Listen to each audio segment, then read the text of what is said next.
Porteira aberta, seja bem-vinda, bem-vindo ao podcast do Patrone, espaço para falar do agro com quem entende. A cada 4 produtores rurais em Mato Grosso, 3 possuem perfil inovador ou altamente inovador, ou seja, adotam práticas que favorecem a utilização de novas tecnologias. É o que revela uma pesquisa que ouviu mais de 930 produtores rurais e levantou 26 mil dados para entender a que passo anda a implementação de novas tecnologias e métodos no campo, e também como elas têm sido aceitas e difundidas ao longo do tempo. Assunto do nosso bate-papo com a gerente de inovação e agronegócio do AgriHub, instituto responsável pelo estudo recém-divulgado. Foi no curso de Engenharia Agronômica numa das universidades mais conceituadas do país que a Jéssica Gimenez aproximou-se do mundo rural. A paulista, filha de empreendedores, pouco sabia sobre a realidade do campo e ficou impressionada com o que viu e aprendeu. Entendeu a dimensão e o papel do setor, que mesmo frente a vários desafios, virou referência. Ciente de ter feito a melhor escolha, aproveitou toda a oportunidade de adquirir conhecimento envolvendo agro, pesquisa, novas tecnologias. Especializou-se em inovação aberta e estratégia de inovação no agro, experiência importante para o cargo que assumiu quando mudou-se para Mato Grosso. Entre os projetos, a pesquisa que identificou o perfil de inovação do produtor rural no estado, ferramenta que fornece informações estratégicas para direcionar as inovações de forma precisa, evitando desperdícios de tempo e recursos.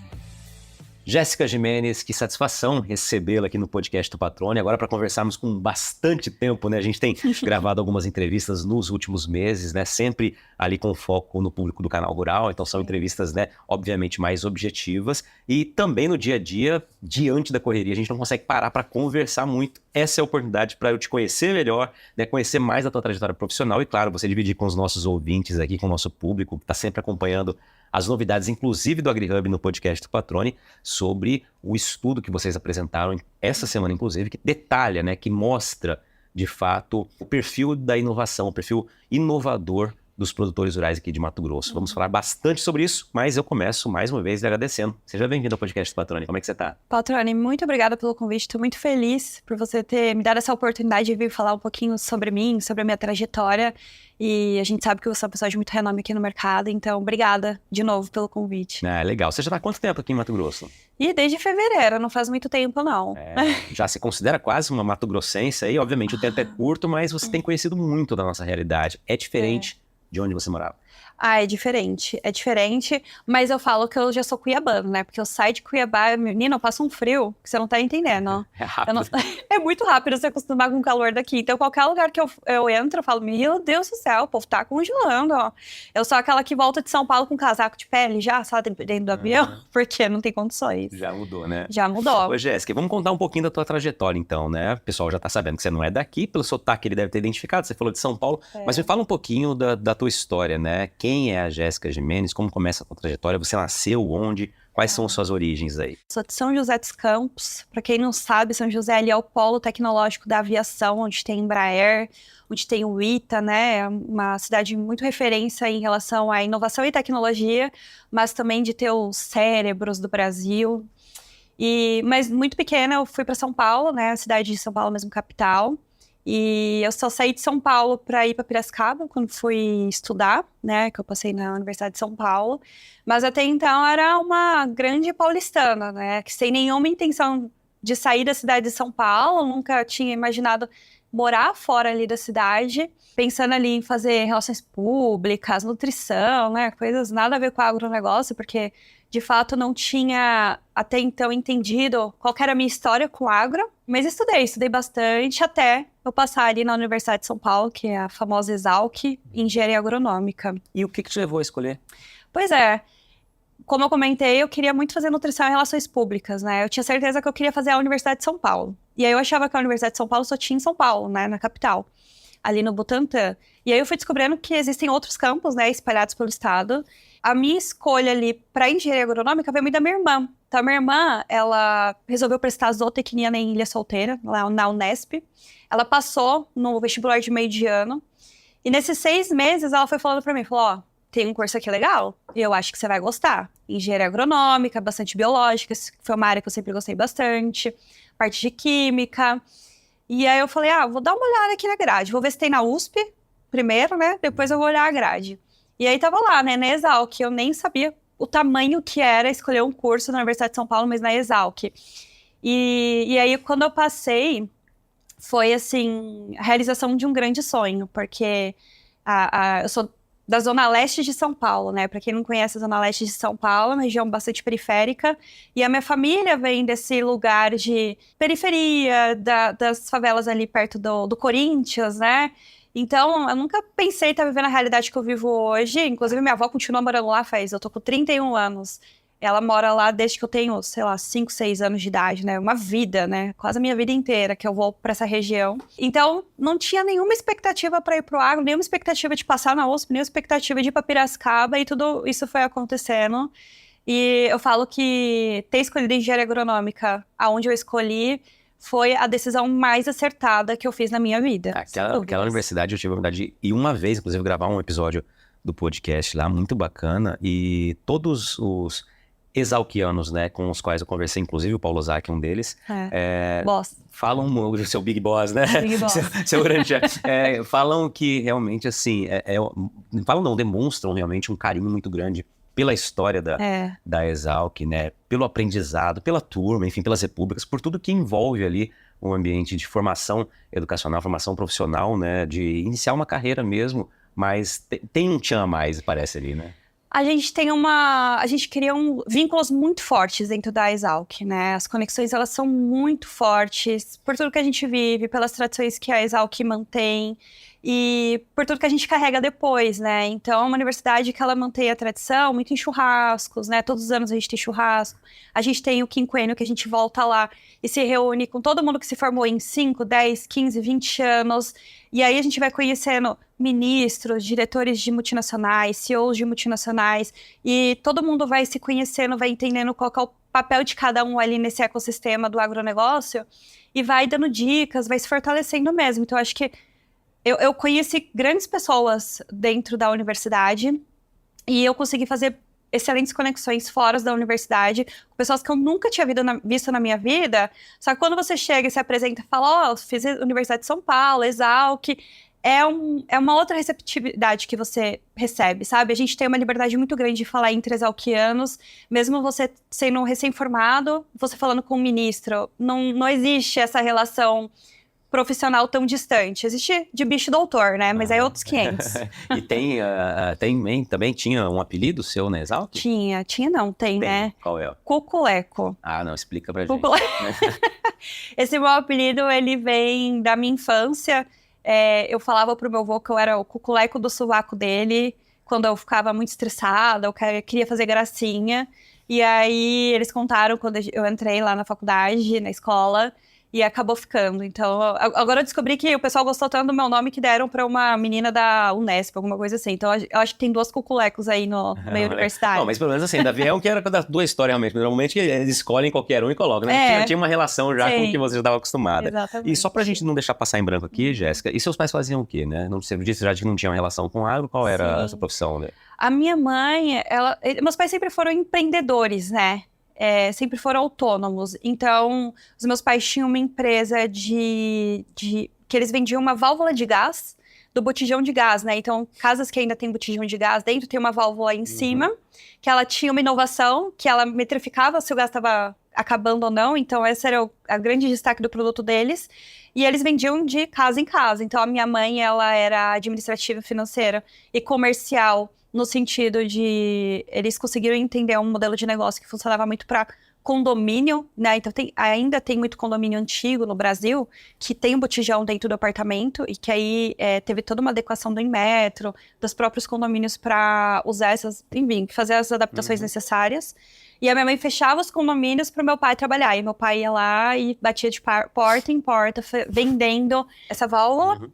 E aí, a minha relação com inovação e empreendedorismo, ela vem muito daí, né? Pois é. Porque ali que eu aprendi a mexer no Excel com a minha mãe, ela sentava e falava, é assim que a gente controla a planilha de custos da empresa, é isso que a gente fatura, é isso que é custo operacional, esse é o líquido, esse é o bruto. Então, toda a minha trajetória no empreendedorismo de entender como que funciona isso veio dessa parte dos meus pais, assim. Meu pai trabalhou alguns anos no Itaú Card, mas ele saiu para empreender e ficou, e a minha mãe também. Então, minha mãe abriu salão, já foi dona de salão.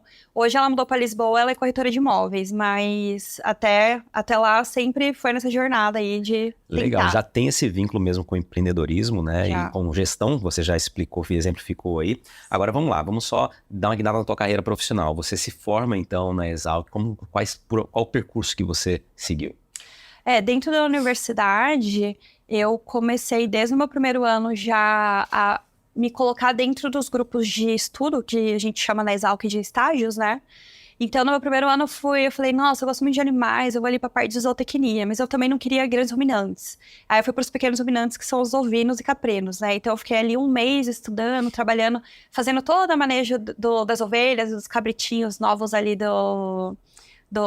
da área da Exalc que cuida desses animais.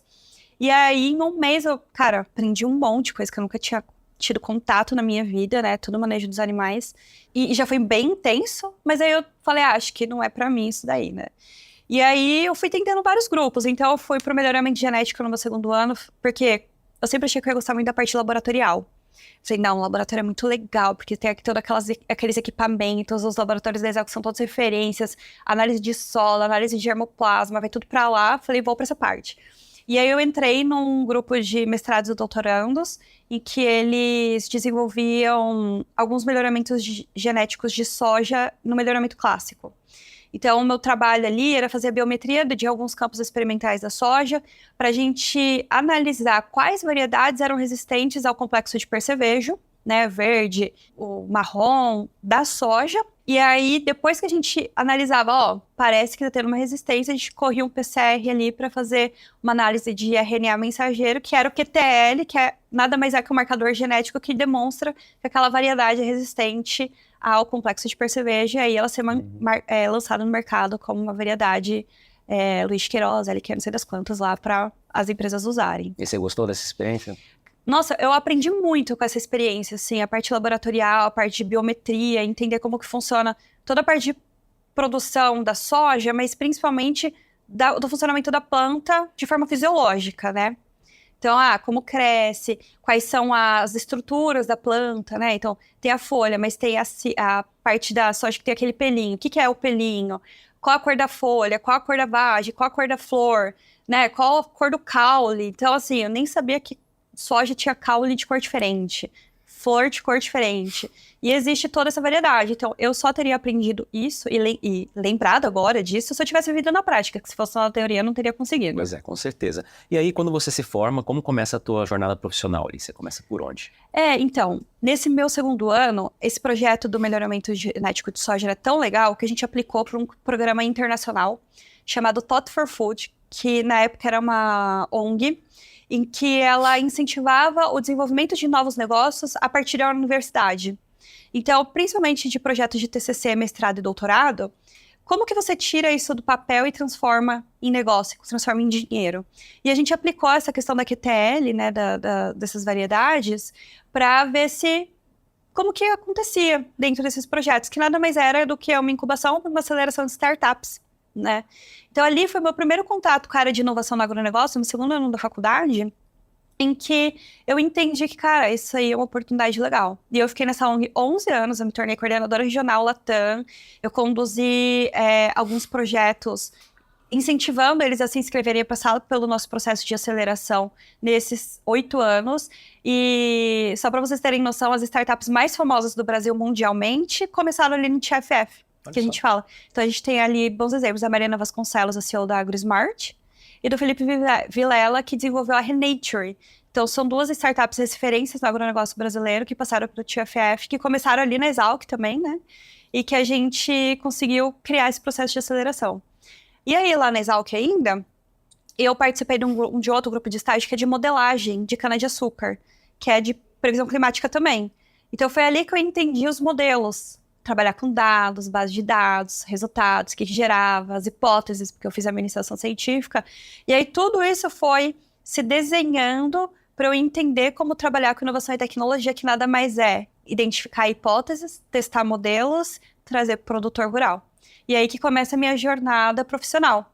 Porque lá em Piracicaba surgiu o Agtech Garage, né? Então, primeiro surgiu aqui o AgroHub, né? O Hub de Inovação do agronegócio do estado de Mato Grosso. E depois surgiu o Agtech Garage, que agora é o Agtech Innovation da PwC, em Piracicaba, que é esse hub de inovação que colocava tudo que era de novas tecnologias, novas tendências, empresas querendo inovar, empreendedores e produtores rurais no mesmo lugar.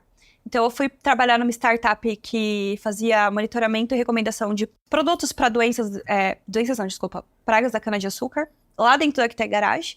Então, às vezes eu ia lá encher o saco do Tomé. Falava, Tomé, vamos fazer uma parceria com o TFF, como que a gente junta uma coisa com a outra? Porque são iniciativas que um é o começo, o outro é o meio, sabe? E a gente conversava muito sobre isso. E aí eu saí dessa startup, entendendo como que funcionava o modelo de uma startup de trabalhar lá de dentro, para uma empresa de fertilizante. E lá eu conheci a estratégia e inovação em agronegócio, que é como a gente faz um planejamento rico em estratégia e inovação do agronegócio, para que a gente, num futuro próximo, porque inovação é rápida, né? A gente tenha novos modelos de negócios, novos produtos, novas soluções para oferecer para o produtor rural. Então, começou ali, eu fui passando para essa empresa de fertilizante, passei para uma instituição financeira cooperativa, trabalhava um pouco mais com o pequeno e médio produtor rural, até chegar aqui no AgriHub. Né? Que legal. E sempre, né, um caminho que acaba linkando, de fato, desenvolvimento, tecnologia e, claro, campo, né? Sim. Inovação e o campo. E pela tua narrativa, pelo jeito que você vem contando, né? Obviamente, de maneira resumida, a sua história, a gente percebe que as oportunidades foram sendo criadas e você foi as abraçando, enxergando o potencial que cada uma tinha e aí caminhando, né, com passos firmes em direção a isso e adquirindo todo esse conhecimento que se torna uma bagagem muito grande para avançar nas propostas, nos projetos, enfim. Exatamente. A gente entende o que a gente está fazendo dentro daquela empresa, né? Pra gente construir a nossa jornada, né? Até então, eu sabia que eu queria me tornar grande, mas eu não sabia como e aonde. E em qual os lugares que eu precisava ir para traçar esse caminho para chegar onde eu queria chegar. Mas lá no Agtech Garage, que é esse hub de inovação, foi se gerando essas oportunidades, né? Então, por exemplo, nessa empresa de fertilizante, eu trabalhava muito com o time do Marrocos e dos Estados Unidos. Então, eles testavam hipóteses lá no Marrocos, a gente trazia para o Brasil para testar com o produtor rural. Lá nos Estados Unidos, a gente trabalhava com uma vertente de investimento. Eu trabalhava com planejamento estratégico de inovação aqui no Brasil, testes e hipóteses no laboratório eles falam digital farming, se não me engano, que é o laboratório de inovação deles, que eles testam ideias. E lá nos Estados Unidos a gente já estava um passo para frente, que era investimento em startup e inovação e tecnologia. Então a gente criava o pipeline de startups aqui no Brasil. Todas essas startups aqui, elas estão sendo olhadas com bons olhos pelo produtor rural. Elas têm, de alguma forma, algum link com a estratégia de inovação de produto tecnológico, não é? Eu estou falando tecnológico, pode ser digital ou não digital, né? Do portfólio de produtos dessa empresa. Como que vocês querem investir nisso aqui no Brasil? Então, a gente traz esse dinheiro de fora também para dentro do nosso país. E nessa instituição cooperativa, eu já olhava para um outro mercado que eu não olhava antes, que é pequeno e médio produtor rural. Para outras culturas, outras cadeias. E aprendi muito sobre cooperativismo, né? Como que ele é importante para o agronegócio, para a gente desenvolver N oportunidades, né? E era muito ligado a crédito rural. Então, eu aprendi muito sobre a parte financeira, sabe? Uhum. Mas sempre do ponto de vista de inovação e tecnologia.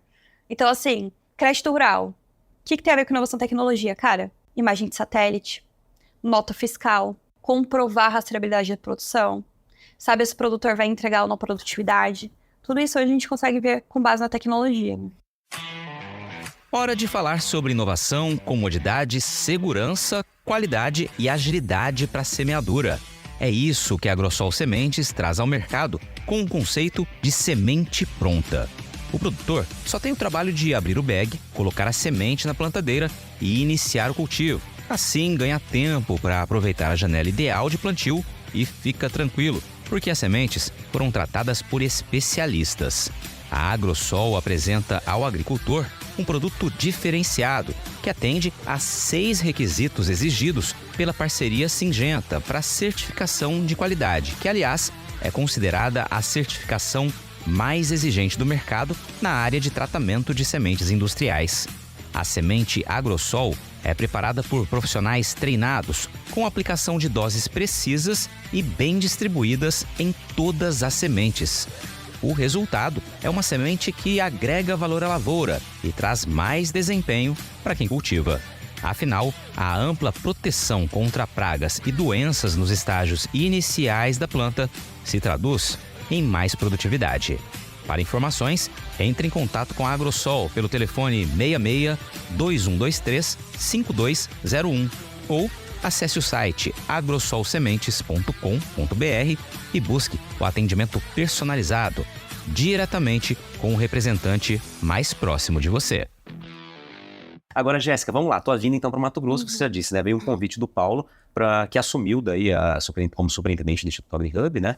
E aí começa uma nova história também, uma nova página desse instituto, né? Que tem contribuído muito, né? Para essa conexão, para esse estímulo, para identificar a realidade da inovação do agro aqui em Mato Grosso, né? Como é a tua vinda aqui para o estado? Quais foram as primeiras impressões quando você chega nessa terra tão grande, com tantas oportunidades, com tantos resultados e com muito ainda a crescer?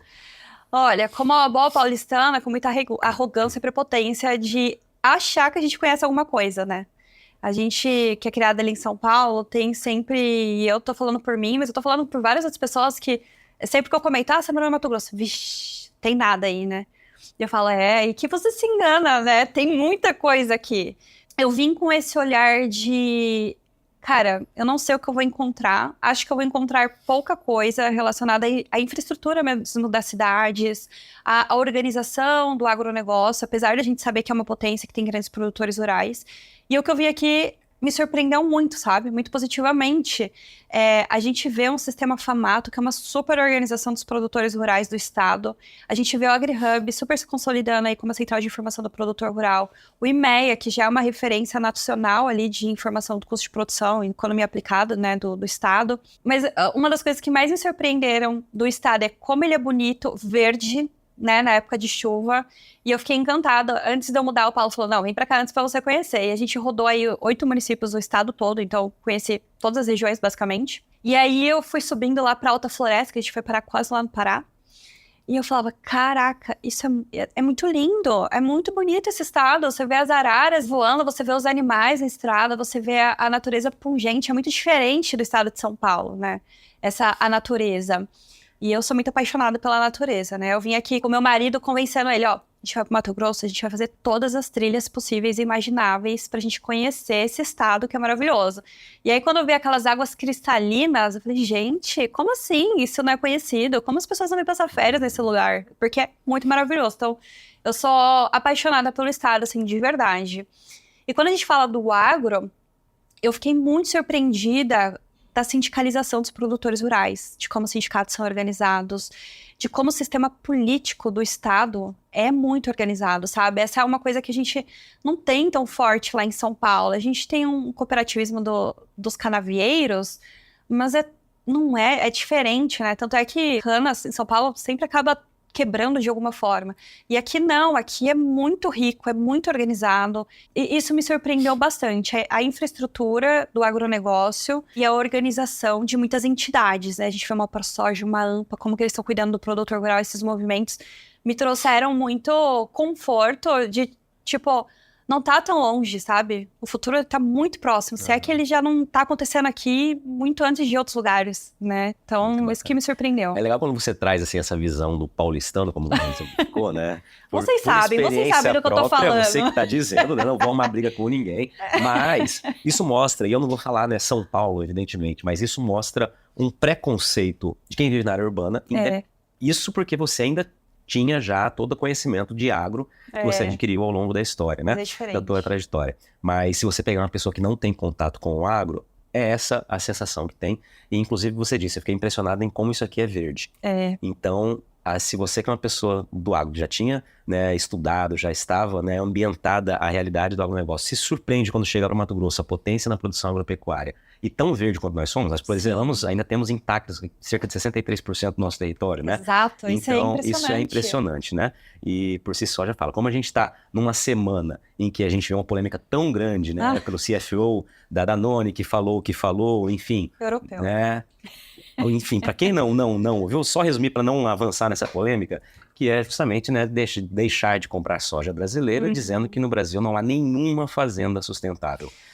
É uma M, né, falada aqui, mas mostra, ali no caso é protecionismo, é barulho que quer fazer, né, é prejudicar a nossa imagem. Mas é inegável que a gente tem ainda muito a avançar no que diz respeito a mostrar o quão verde nós somos, o quão sustentáveis nós somos, inclusive para dentro do país, né? Cara, isso é... Eu fico revoltada com esse tipo de notícia, né? Principalmente porque me relaciono bastante com amigos europeus, da própria ONG que eu trabalhei. Eu falo ONG, mas não é ONG ambiental não, tá, gente? É ONG de inovação e tecnologia para o agronegócio mundial. E eles têm essa visão que o país, de fato, não é muito sustentável. Quando a gente começa a falar, eles ficam, ai, sério? Nossa, eles ficam impressionados.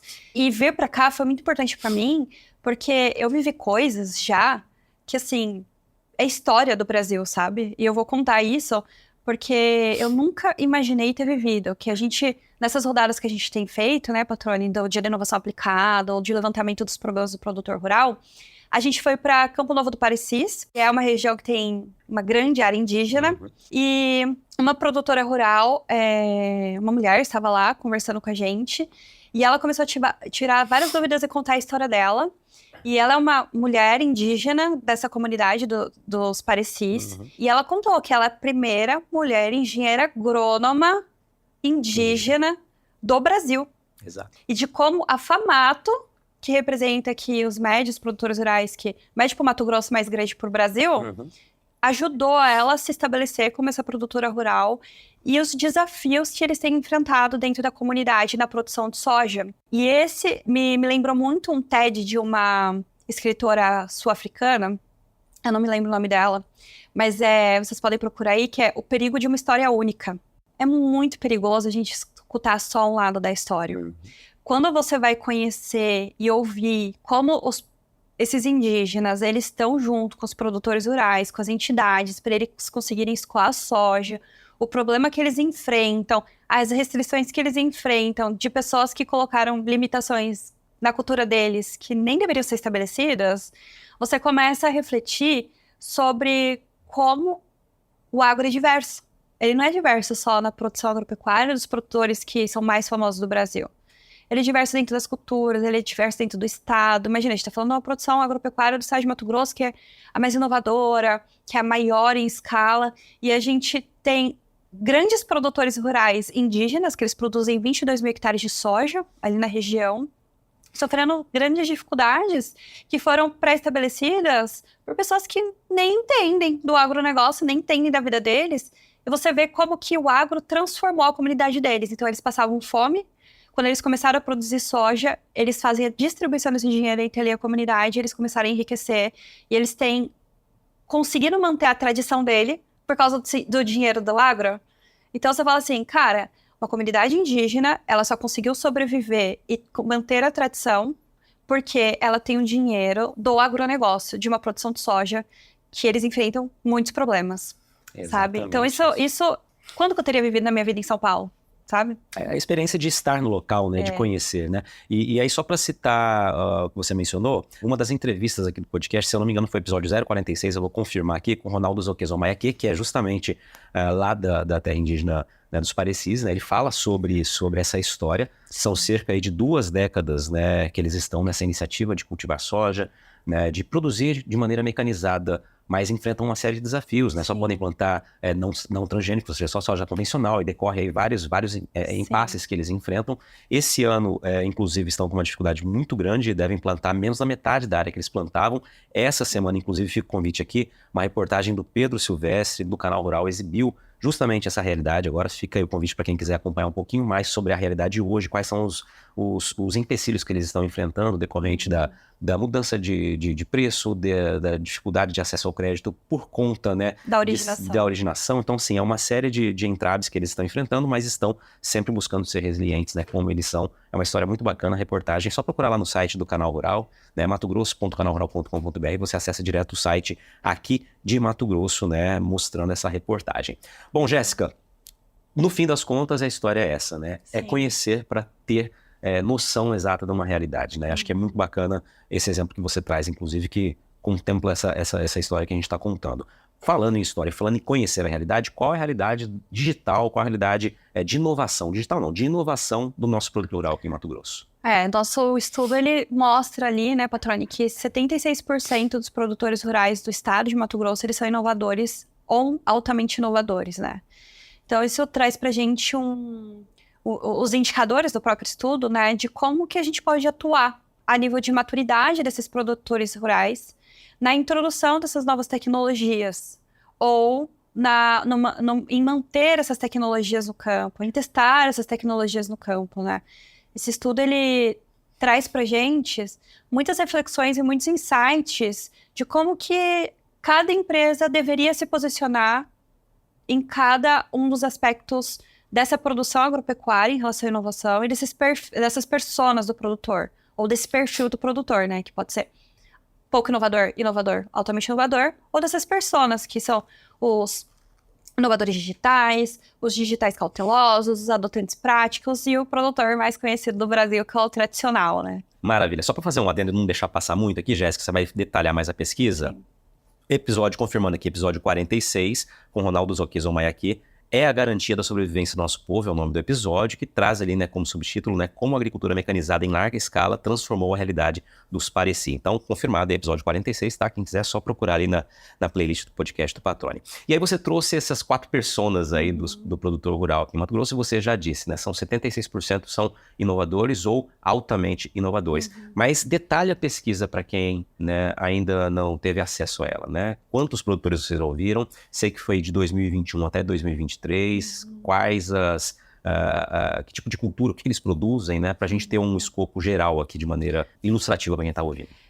A nossa pesquisa teve a resposta de 931 produtores, né? A gente fala mais de 930, mas o número exato é esse. E que a gente levantou mais de 26 mil dados, né? Com 20 perguntas em 72 municípios do estado. A gente conseguiu desenvolver 3 indicadores. O indicador de influência, o de digitalização e o de adoção tecnológica. Esse aqui é o barulho para quem ouviu aí, que a gente dá uma risada aqui. São os filhos do Paulo Ozaki entrando aqui no AgriHub, fazendo uma barulhada danada aqui, criança se divertindo. Isso é muito bacana. Meus filhos fazem a mesma coisa quando vêm para cá. A gente fala que é a escolinha do Paulo. A escolinha do Paulo.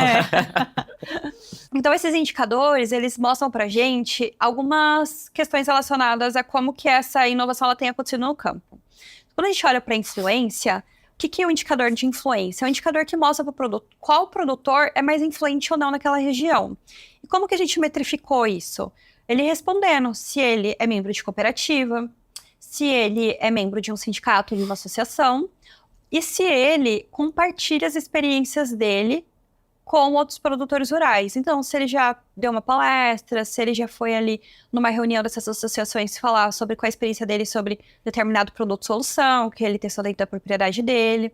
Então, essas informações compõem esse índice de influência. Então, se ele participa mais dessas possibilidades de interação, ele é mais influente na região. Quando a gente passa para a digitalização, é a conectividade, né? Então, como que está a conectividade do produtor rural? Então, na nossa pergunta, tem ali várias respostinhas, né?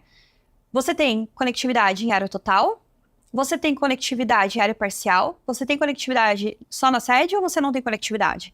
Então, assim, uma informação muito rica, né?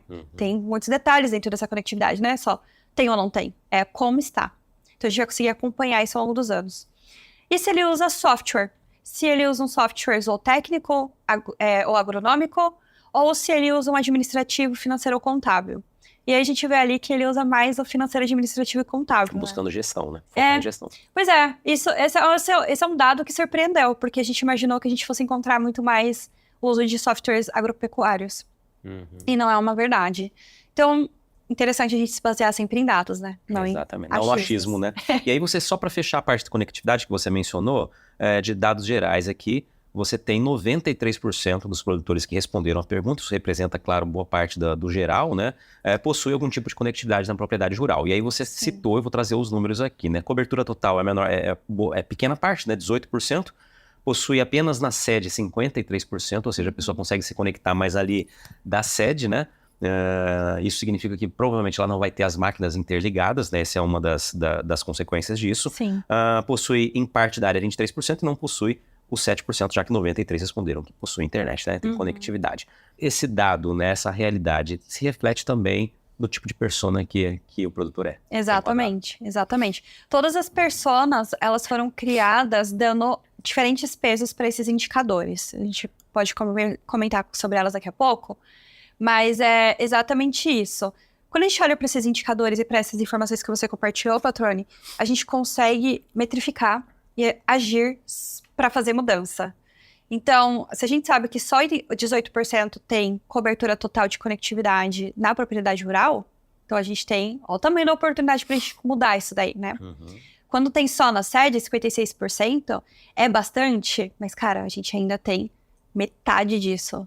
O estado de Mato Grosso tem mais de 140 mil produtores rurais, né? Então, esse é o número mais... 130 mil, 140 mil, não me lembro o número agora. Mas pensa que metade disso é 70, 80 mil pessoas. É muita coisa. Então, tem muita gente ainda precisando de conectividade no campo. E aí, conectividade é o principal fator dos desafios que a gente tem mapeado. Seja de mão de obra, seja de energia, seja de fixação de mão de obra no campo, capacitação, uso de tecnologia. Tudo isso tem um valor muito grande quando a gente levanta essa informação. Legal, eu vou trazer, que eu estou com a pesquisa em mãos aqui, para a gente pontuar alguns tópicos. Indicador de adoção de tecnologia. Então, 91% possui, né, como você disse, a grande maioria ali, claro, 90%, algum interesse em testar novas tecnologias, né? Sim. Sim, se der certo nos vizinhos, ou seja, observando ali 8%. Sim, se tiver chance de resolver o problema, 26%. Então, olha, né, um quarto aí gostaria, se realmente tiver uma chance de resolver uma dor. Sim, mesmo que beneficie apenas a empresa, 44%, ou seja, contribuindo para que a tecnologia possa ser, de fato, testada e depois levada ao mercado de alguma forma. Sim, se eu tiver certeza de que resolverá o problema, 9% não. 11%, perdão, não. 9%. Né? Autonomia para realizar teste, 85% possui algum tipo de autonomia para realizar testes. 9% dos respondentes, né? Sim. Legal. E aí, quando já colaborou em testes de campo, tem também uns dados legais aqui, né? Tecnologias digitais, 18% já, e variedade de plantas e químicos, 55% já. Esse é um teste mais comum, né? Mais acessível, né? As empresas levarem para os produtores e eles terem a resposta positiva de fazer o teste, né? Porque é aquilo que ele está acostumado a utilizar de fato, né? Ou estou errado, é isso? Não, é isso mesmo. O indicador de adoção de tecnologia, para a gente, como AgriHub, é um dos mais importantes, porque ele mostra pra gente quem são os produtores que estão interessados de fato em testar essas tecnologias no campo. Então, se eles já são stakeholders ali da região, que eles são esses influentes somados, eles são as pessoas que a gente precisa chegar para testar essas tecnologias e eles espalharem que essa tecnologia é legal, né? Porque passa pelo crivo da AgriHub ali e tal. Quando a gente olha se ele já testou essas tecnologias no campo, e aí a gente separa em digital e não digital, isso traz um dado muito importante, porque ele está acostumado com lado a lado, né? Vai lá, testa 2 produtos químicos, testa 2 variedades no talhão, e ele consegue observar esse resultado porque ele é tangível. O de tecnologia, 18% só desses produtores testaram. Então, do 931, só 18% testaram. Mas a gente tem um sim, não, mas eu gostaria, que tem aí 23% que querem testar tecnologias digitais no campo. Então, a gente tem uma oportunidade de reverter esse cenário aí em poucos anos muito grande, né? A gente sabe quem são esses produtores que não testam, mas gostariam no AgriHub. Então, a gente consegue direcionar os nossos esforços para isso. Isso é muito importante, né? Você disse, a gente sabe quem são, conhece quem são. Isso é fundamental, né? Você saber quem são aqueles que estão com predisposição a testar, né? Tem algum entrave aqui ou ali, mas estão aptos a abrir as porteiras para levar para a propriedade e tentar validar uma tecnologia, né? Exato, exatamente. E aí, outra informação importante aí, se as pessoas têm autonomia, né? Porque a gente sabe que a gente está passando por um processo de sucessão familiar muito grande no agronegócio, a gente está nesse período de transição, então também é importante saber se a gente consegue levar para a pessoa certa esses testes e que esses produtores estão confortáveis de aceitar essas tecnologias. Então, não basta não, mas gostaria. Tem que ter autonomia também para realizar os testes, né? Não basta dizer, não, mas gostaria, só que não posso, né? Não posso tomar essa decisão. Pode ser que tenha essa então, informação aí no meio do caminho. Não, mas gostaria e posso tomar a decisão. Exato. E aí, você está sabendo da novidade? É o ImaCast, uma parceria entre o Instituto Mato Grossense do Algodão e o podcast do Patrone, para levar até você o conhecimento gerado pelo IMA, que desde 2007 exerce papel fundamental para o avanço e a consolidação da nossa cotonicultura. Com episódios mensais, o ImaCast vai debater temas importantes para o sucesso da atividade, sempre com grandes especialistas que vão dividir informações e orientações com foco nos melhores resultados dentro e fora do campo. E olha, o bate-papo tá muito informativo, viu? Para conferir, é só acessar os canais do podcast do Patrone e do IMA Mato Grosso no YouTube ou pela sua plataforma de áudio favorita. ImaCast, democratizando o conhecimento sobre a cotonicultura por meio da comunicação. Você está ouvindo o podcast do Patrone. Agroinformação com quem entende. Ô, Jéssica, antes da gente detalhar um pouco mais para a gente caminhar para a reta final aqui da persona de inovação e do porquê que isso é importante conhecer, né? Porque a gente já conversou um pouquinho sobre isso nos bastidores, é muito bacana você dividir aqui também. Só para que as pessoas, né, tenham uma noção. A gente tem um estado muito amplo, né? São divididos aí cerca de 7 regiões, se não estiver enganado, pelo próprio... 10. 10, pela indicação, 10 regiões. E em quais delas ou em qual delas a gente tem uma adoção maior de tecnologia, pelo que vocês analisaram? A gente tem muito no eixo Sinop, Sorriso, Lucas do Rio Verde, aparece em segundo lugar. Acho que dá o 63 ali. É, o 63. Em primeiro lugar aparece a região de Campo Novo do Parecis, uma região muito rica também, os produtores são muito tecnificados. Basicamente, essas são as que mais se tangibilizam ali em relação a quão inovadores os produtores são. Legal. Então, o pessoal que está bastante atento, né, e absorvendo essa tecnologia ou as tecnologias buscando desenvolver também. Essa é uma informação até um pouco óbvia, assim, pra gente, né? Porque é a área que a agricultura mais se desenvolveu no estado. Sim, a gente dá 63, mais de um terço da produção sai de lá, e Campo Novo do Parecis, essa região ali, região forte de algodão também. Essa Pesal, né? Essa região também. Uhum. Então, a gente sabe que esse resultado, ele não poderia ser tão divergente da resposta dos produtores rurais. Uhum. Mas... ele tem muito a ver também com a aptidão agrícola dessas regiões. Então, a gente conseguiu cruzar nesse relatório informações da produção agropecuária do estado, em que demonstra, né, as regiões em que a agricultura é mais forte, principalmente de algodão, vão ter um índice de inovação mais alto. As regiões que elas são de produção pecuária vão ter um índice de inovação menor. Então, a gente vê que o nosso estudo está bem congruente de como que a produção agropecuária está acontecendo em cada uma dessas regiões. E você vê aquelas regiões de área de transição ali no meio também desse ranking, né? Legal. Então, a gente conseguiu cruzar essas informações de base agropecuária e agronômicas com esse perfil de inovação para confirmar que existe coerência. Jéssica, vamos lá então para a gente conhecer um pouco mais dos detalhes das personas aqui, só para relembrar então, inovador digital 9,6%, adotante prático 35%, digital cauteloso 13,7% e o tradicional, como você, né, bem destacou, aquela que é a grande, que a gente sabe que é uma grande parte, né, 41,7%. Vamos lá, basicamente, né, me fala um pouquinho de cada uma dessas pessoas, você chegou a mencionar algo, e por que é importante conhecer isso? Para a gente direcionar esforços do ecossistema de inovação para o agronegócio. Muita gente chega no estado sem entender para onde deveriam ir essas tecnologias. A gente tem se esforçado para falar, olha, essa região aqui pecuária precisa de tecnologia para pecuária, mas a gente teria dificuldade de entender os melhores municípios ou os melhores clusters de produtores rurais para incentivar a participarem dos dias de campo para levar essas tecnologias. Ou essa tecnologia ela tá tão prontinha, tão evoluída, tão madura, que a gente já consegue levar para um produtor um pouco mais tecnificado, que ele vai conseguir dar um feedback positivo, sabe? Então, cada persona que a gente desenhou aí, ela indica qual tipo de tecnologia que a gente tem que levar, e eu tô falando de nível de maturidade de tecnologia e não se ela é uma fintech, se ela é uma medtech, a segmentação dentro aí do cenário. E isso ajuda muitas empresas a economizarem recurso de custo de aquisição de cliente, né? O famoso CAC, que a gente sabe que no agro é muito grande, porque como você falou, da minha trajetória profissional, relacionamento no agro é importante. O produtor é presencial. Então, levar a tecnologia a um custo acessível para o produtor, sem ter um time de ponta que é experiente e que vai ter um custo logístico muito alto, é quase impossível, né? Então, a gente sabe que a maior parte ali das startups tem um custo de operação muito forte nessa parte de aquisição do cliente. Então, o Hub, ele vem para dar esse direcionamento, né? A gente não manda em ninguém. A gente fala, olha, nossa experiência, os nossos dados estão falando que seria mais interessante você levar o seu tipo de tecnologia para essa região. Os produtores também estão pedindo isso. Por quê? Porque esse é o perfil desse produtor rural. Então, a gente tem aí o adotante prático, né? Tem uma descriçãozinha, Patrone, fala aí pra gente. Vamos lá, adotante prático prefere tecnologias que não dependem fortemente de conectividade ou sistemas digitais complexos.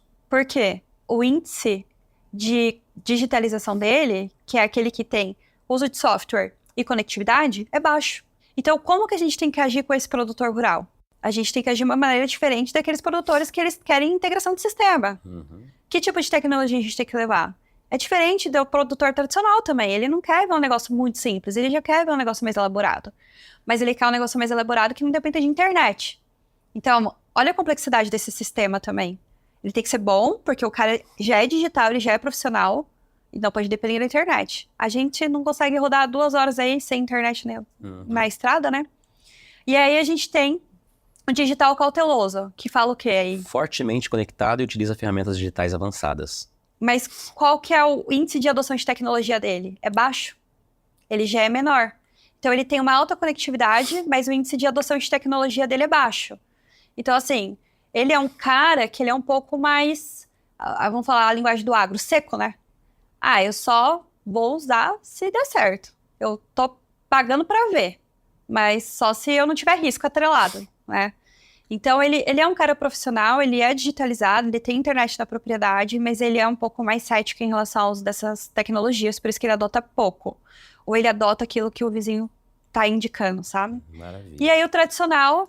Cauteloso que tá lá, está aberto a mudanças incrementais. Ele só vai adotar se for bem redondinho, muita gente indicar para ele, se o filho convencer muito ele a usar essa tecnologia. Senão, ele vai esperar alguns aninhos aí para se adaptar a essas mudanças no mercado.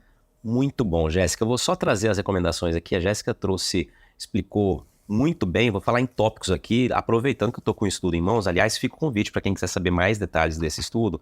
É só acessar o próprio site do Instituto AgriHub, né? Está lá disponível para todo mundo. Tá, né? Em todas as nossas redes. Está no site do AgriHub, está no LinkedIn, está no Instagram, está todos os lugares para vocês baixarem. Então, por tópicos aqui, o que a Jéssica explicou aqui em algumas palavras. A Inovador Digital, a recomendação: apoio à implementação de tecnologias de ponta, conexão com centros de pesquisa e startups, incentiva projetos de rastreabilidade e certificação internacional. Adotante prático, fomento a tecnologias de baixa dependência digital, capacitação focada em práticas de alta produtividade e promoção de certificações e práticas sustentáveis. São os tópicos aqui, como eu estou lendo. Claro que tem toda a explicação ali no estudo, por isso estou trazendo dessa maneira para que você vá buscar esse estudo e vá buscar mais informações, né, conferindo, né, na íntegra ali o trabalho do AgriHub. Deixando o pessoal curioso. Exatamente, faz parte também, né? Vamos entregar tudo, né? Digital cauteloso, então, incentiva a experimentação controlada, capacitação em agricultura de precisão e ferramentas digitais avançadas, networking e parcerias para troca de experiências. E o tradicional cauteloso, introdução gradual de tecnologias simples, capacitação prática e demonstrativa, suporte técnico contínuo e acompanhamento. Bom, aí tem todas as recomendações, tem aquela famosa matriz SWOT, né? Se não me engano, que você tem ali as fraquezas e as oportunidades, né? Mais ou menos isso, trazendo ali esse mapa, esse guia, essas recomendações. Acho que recomendação é uma palavra perfeita que vocês escolheram ali para, de fato, as pessoas que estão lendo entendam, né? Especialmente as empresas, como você disse, como ter acesso, ou como levar, como oferecer esses testes de tecnologia ou as novas tecnologias ao produtor diante do nosso perfil. Essas pesquisas continuam, né, Jéssica? Vocês apresentaram agora um recorte desses 3 anos aí de pesquisa, mas elas não pararam. Inclusive, esse ano vocês já estão com muita pesquisa a campo aí. Já, esse ano a gente já tem no nosso formulário ali quase 400 produtores respondentes de 2024, né? Só de 2024. Então, a gente já conseguiu ter um cenário um pouco diferente para o ano que vem, para essa pesquisa do perfil de inovação do produtor.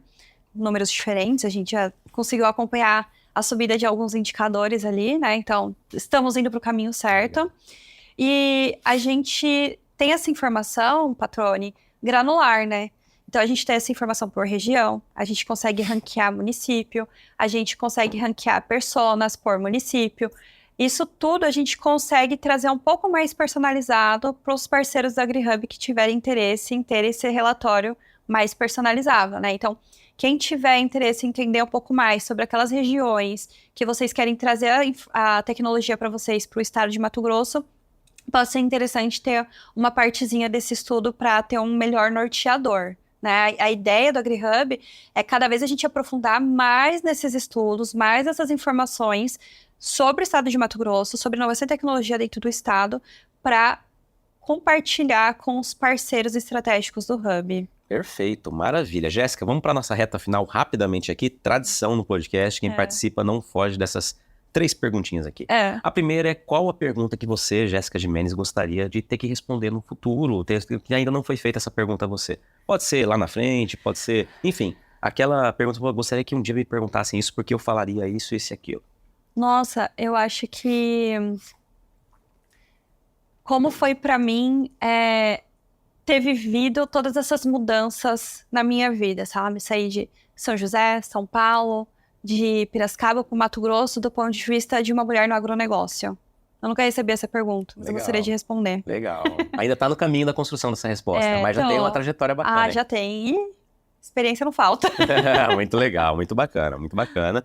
Vamos ter essa pergunta em breve, então, para você, né? Hoje você já pode responder um pouquinho, você falou bastante da sua carreira, quer dizer, resumiu aqui a sua carreira. Se quiser complementar agora com essa pergunta, fica à vontade. Vai contar um pouquinho. Responder ela? Até aqui, né? Que você ainda tá no início da tua trajetória profissional, né? 10 anos aí, acredito, 10, 12 anos de trajetória profissional. Não sei se é mais ou menos que isso, mas tem muito pela frente ainda. Mas até aqui. Olha, eu comecei a trabalhar há 14 anos, então eu considero sim.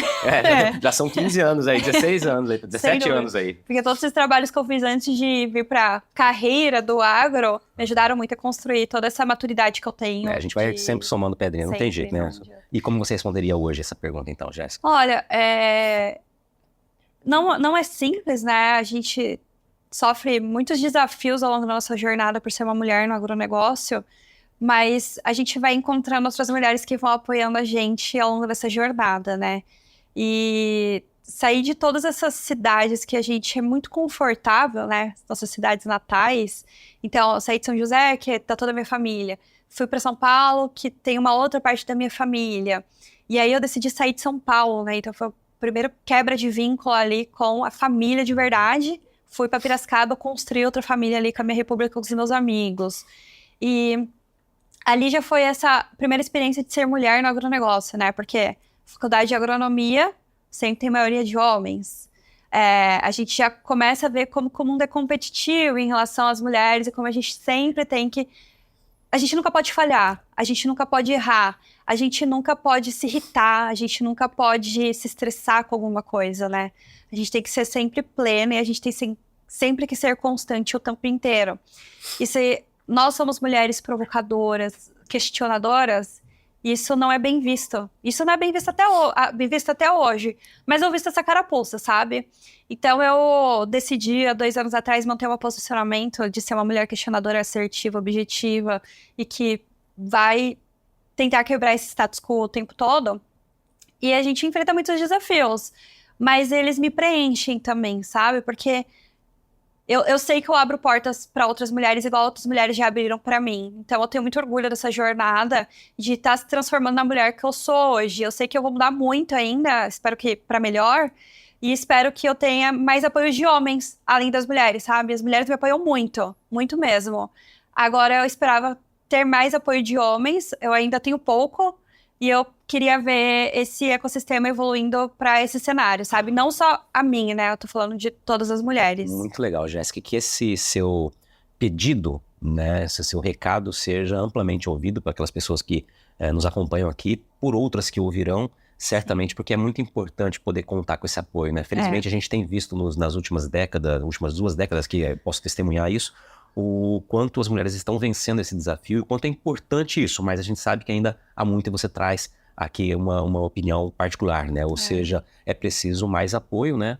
E gradativamente vocês estão conquistando, felizmente, né, para o nosso agro, o espaço de destaque, né, de liderança que sempre deveriam ter ocupado, né? Afinal de contas, a gente fala da história de Mato Grosso, inclusive, uma das entrevistadas aqui, minha amiga Dejane Arnold, falava uma vez no episódio em que ela participou sobre isso, né? A mulher sempre esteve presente na história do agro, né? Sempre foi o alicerce, né, na construção de tudo isso, né? Então, os homens não vieram sozinhos para cá, quem cuidava da família, quem dava o apoio, quem estava no campo ali também. Então, é mais um reconhecimento de tudo que já foi feito, né? E do papel de liderança que vocês exercem, certamente. Fica aqui também o meu apoio acima de tudo. Obrigada. Jéssica, vamos lá. A outra pergunta é mais tranquila, tá? Você respondeu de letra essa daí, então não vai ter crise alguma. Uma curiosidade sobre você, que você possa dividir com a gente.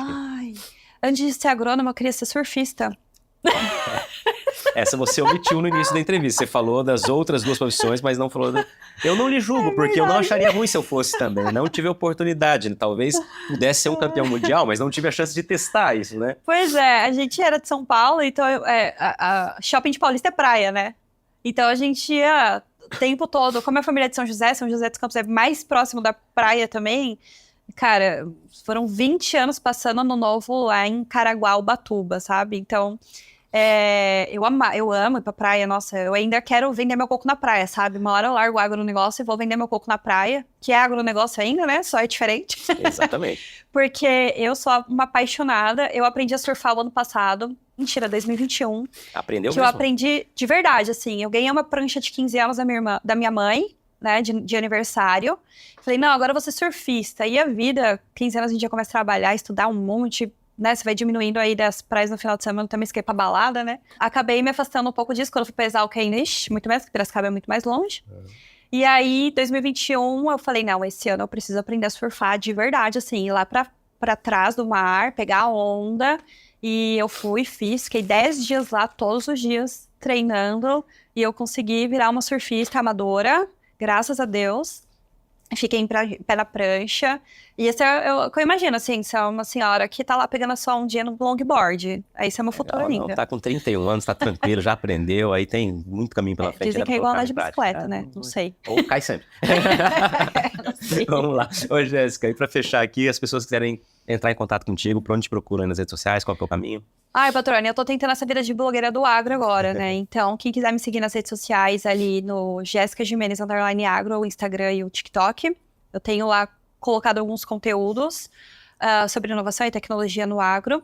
E no meu LinkedIn também, Jéssica Gimenez, vocês podem me procurar lá. Eu sempre respondo inbox de tudo, então fiquem à vontade para me contatar. E pelas redes do AgriHub também. Pode mandar pelo AgriHub no WhatsApp, que o pessoal direciona para mim se vocês quiserem falar diretamente. Legal, Jéssica. Sucesso para você em todas as tuas jornadas e caminhos aí que você vier a percorrer. Obrigado por ter dividido tempo com a gente, contar um pouco da tua história, né, das tuas conquistas, das tuas angústias, enfim, e por dividir conteúdo, né, que isso é fundamental. Você mencionou aí que tá nas redes sociais, né, buscando virar, entre aspas, uma blogueira do agro, como você usou a palavra, e você já disse no caminho, na sequência, o caminho para isso, né, dividindo conteúdo, levando conteúdo, né, levando de excelência, né? Exatamente, levando conhecimento, né, esse é o caminho para que a gente consiga trilhar realmente um caminho, uma jornada positiva que vai gerar um impacto também positivo para o setor e para quem nos acompanha. Obrigado pela participação, foi muito legal bater esse papo contigo aqui. Não, obrigada, e sucesso para você sempre. Obrigada a você, Patrone, obrigada mesmo. E aí, gostou do bate-papo? Então dá aquela força e compartilha essa entrevista com os seus contatos. E olha, aproveita para mandar aquele feedback dizendo o que você está achando do podcast do Patrone. Pode criticar, elogiar, sugerir temas e pessoas para dividir boas histórias aqui nos próximos episódios. É só enviar uma mensagem lá no Instagram para @LuizPatrone que a gente troca uma ideia, viu? Então, gente, sucesso da porteira para dentro, força e fé da porteira para fora e vamos que vamos. Você ouviu o podcast do Patrone, agroinformação com quem entende.